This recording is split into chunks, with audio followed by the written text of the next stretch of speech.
bahwa di antara semua negara yang disurvei, Indonesia adalah negara dengan pemilik guru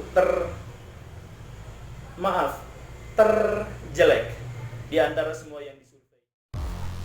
Assalamualaikum Baraya, selamat datang di Guru Gembul Channel. Ini adalah channel yang akan membahas pertanyaan-pertanyaan gak biasa dengan cara yang biasa saja. Tonton video ini sampai habis, like jika suka, share, dan komen untuk berdiskusi secara sehat dan terbuka. Subscribe jika menurut Baraya channel ini bagus.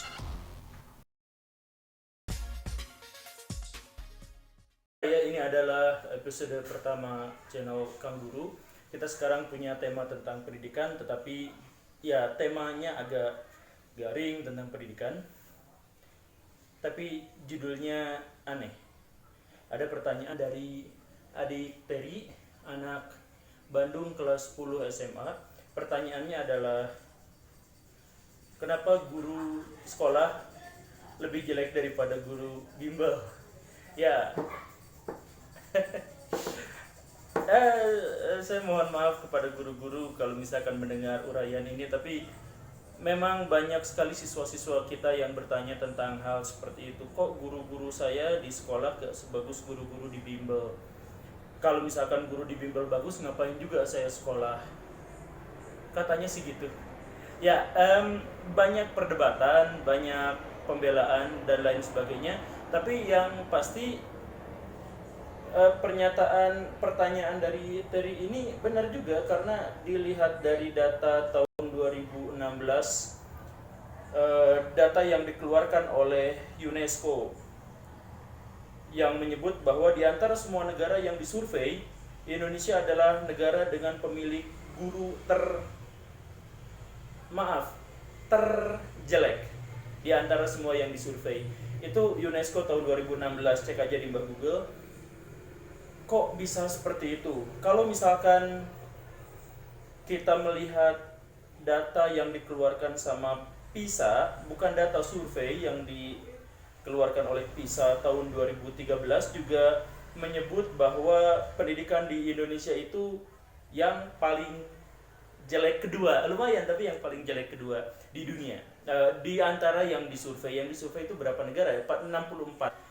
Di antara 64 negara yang disurvei, acak, gak semua maju, gak semua mundur, cantik. Tapi yang jelas Indonesia adalah negara paling jelek kedua setelah Peru atau Brazil. Ya, itulah. Dan kalau misalkan kita melihat Kementerian Pendidikan Nasional juga beberapa kali mengadakan UKG, ujian buat guru-guru, dan ternyata nilai mereka juga jelek. Rata-ratanya di bawah KKM. Yang paling tinggi itu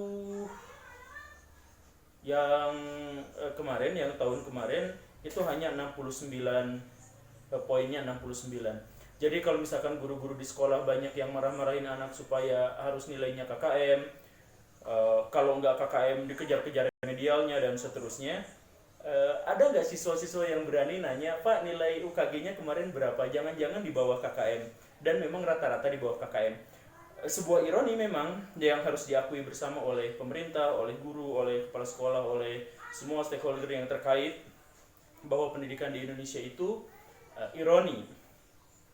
Satu yang tadi, bahwa anak-anak sekolah dipaksa untuk di atas KKM, tapi ternyata kualitas gurunya di bawah KKM.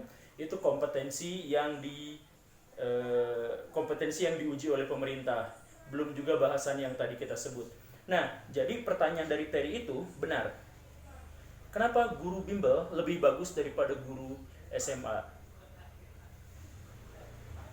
Pendeknya, guru SMA itu jelek. Apa itu benar? Kalau memang benar, berdasarkan data-data yang tadi, berdasarkan survei-survei yang tadi disebut, apa pertanyaan Terry tadi itu adalah, apa masalahnya? Apa yang menyebabkan itu terjadi? Jawaban saya adalah, ini pribadi, tapi percayalah, saya punya banyak referensi. Masalah pertama tentang pendidikan, kenapa guru di Indonesia itu jelek-jelek kalau dibanding dengan guru bimbel, adalah bahwa yang pertama, guru-guru sekolah tidak memiliki kejelasan soal kesejahteraannya. Kalau misalkan Baraya lihat, ada banyak guru-guru di Indonesia. Guru di Indonesia itu sekarang sekitar hampir 4 juta, 3 juta sekian lah. Peningkatannya signifikan sekali dibanding tahun 2000. Nah, di antara guru-guru baru yang begitu banyak itu, kebanyakan di antara mereka tidak memiliki kejelasan soal kesejahteraan. Ada guru-guru yang dibayar sebulan 200.000, percaya atau enggak, dan ada yang bahkan lebih rendah daripada itu. Ada guru yang dibayar mohon ikhlas saja ya. Dan seperti itu. Kalau misalkan kondisinya seperti itu, ya katakanlah 20% anggaran pendidikan negara Indonesia per tahunnya diserahkan kepada pendidikan, pada sektor pendidikan. Tapi saya tidak tahu itu sektor pendidikan mana yang dimaksud, karena si guru-guru itu hanya mendapatkan sangat sedikit. Memang untuk guru sipil, tenaga pengajar sipil di kota-kota besar itu sudah memadai, tapi kalau misalkan kita lihat secara umum itu masih sangat sederhana. Dan kita bisa pastikan bahkan guru yang sipil pun, PNS, itu pasti berani taruhan, itu pasti punya sampingan, punya penghasilan sampingan. Kenapa? Karena bahkan guru PNS pun tidak memadai ya untuk hidup sejahtera. Nah, jadi kalau misalkan si guru-guru itu dalam kondisi yang sangat tidak sejahtera, maka yang mereka pikirkan bukan soal mengajar, bukan soal profesionalisme, bukan soal bagaimana menginspirasi anak-anak di Indonesia, tapi adalah untuk mendapatkan penghasilan. Penghasilannya cuma segini, tapi waktu yang dihabiskan adalah segitu untuk mengajar. Jadi mereka akan fokus untuk mencari selingan pendapatan penghasilan yang lain. Bagaimanapun mereka punya keluarga. Atau kalaupun ada si guru-guru jomblo, ya tapi kan sedikit. Siapa di sini yang guru jomblo? Saya bukan. Nah, itu yang pertama. Kemudian masalah yang kedua, yang lebih prinsip, itu adalah masalah bahwa orang-orang di kita itu serba formalitas, serba formalistis, serba mengagung-agungkan hal-hal yang apa itu namanya, ya formal. Jadi misalkan begini, pemilu terserah mau demokratis atau enggak, yang penting diadain pemilunya. Pemilunya itu formalitas. Pemilunya itu adalah formalitas, tetapi esensinya itu adalah demokratis. Hukum ditegakkan, hukumnya ditegakkan, keadilannya belum tentu ditegakkan. Hukum itu formalitas. Nah, dalam konteks guru, yang jadi masalah itu adalah kebanyakan guru tidak diajarkan bagaimana cara mereka menjadi profesional, tapi diajarkan bagaimana mereka menjadi administratif.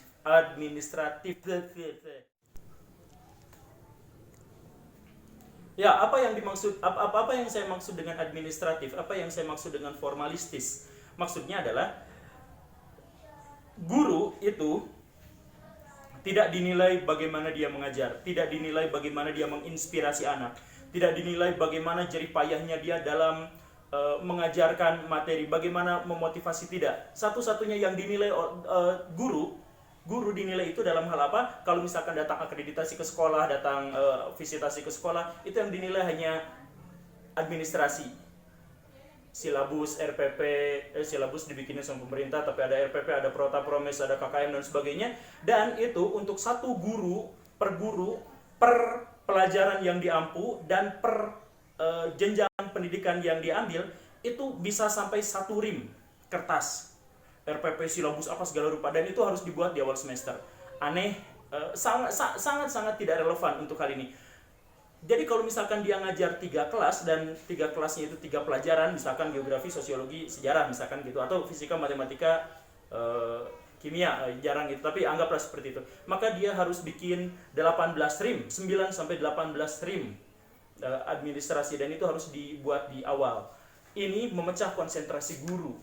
Guru banyak yang bolos hanya demi ngerjain RPP, silabus dan sebagainya karena ditagihin sama kepala sekolah, dan kepala sekolah ditagih sama dinas pendidikan. Jadi dinas pendidikan biasanya datang ke sekolah, Pak, mana tidak dilihat bagaimana guru mengajar, tidak dilihat bagaimana guru menginspirasi, tidak. Yang dilihat hanya, Pak, ini RPP-nya benar atau salah, itu doang.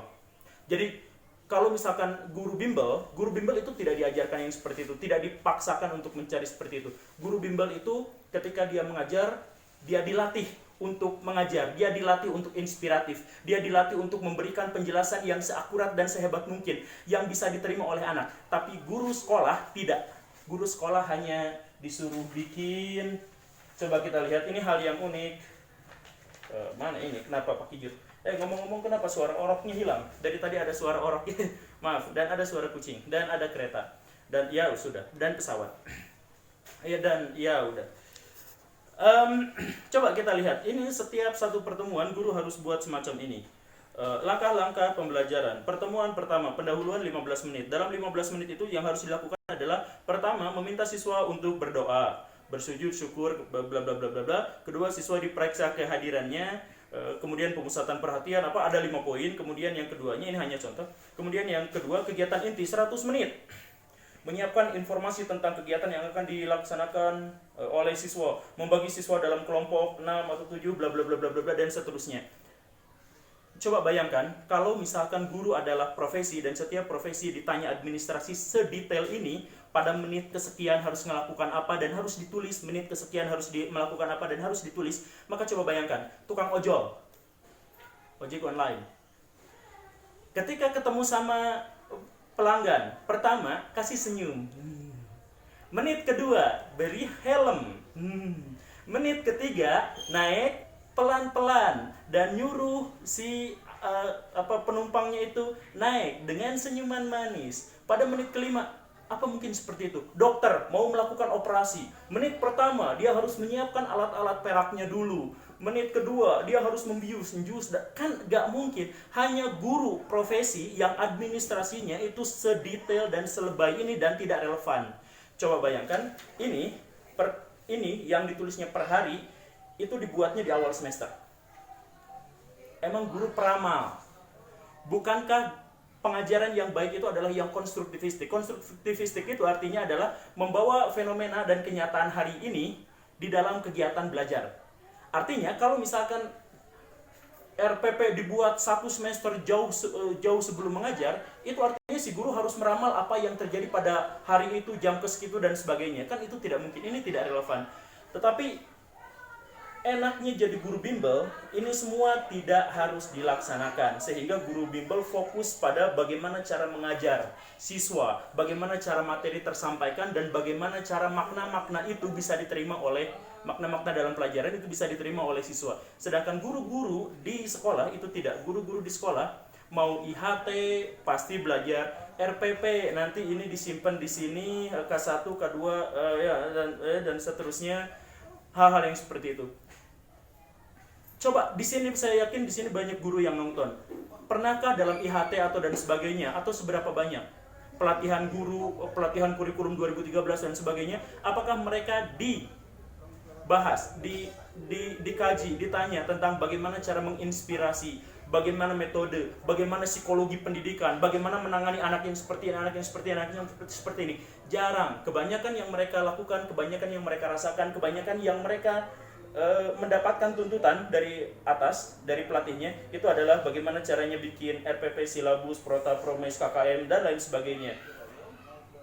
Saya percaya bahwa persiapan mengajar itu wajib, penting untuk semua pengajar, wajib.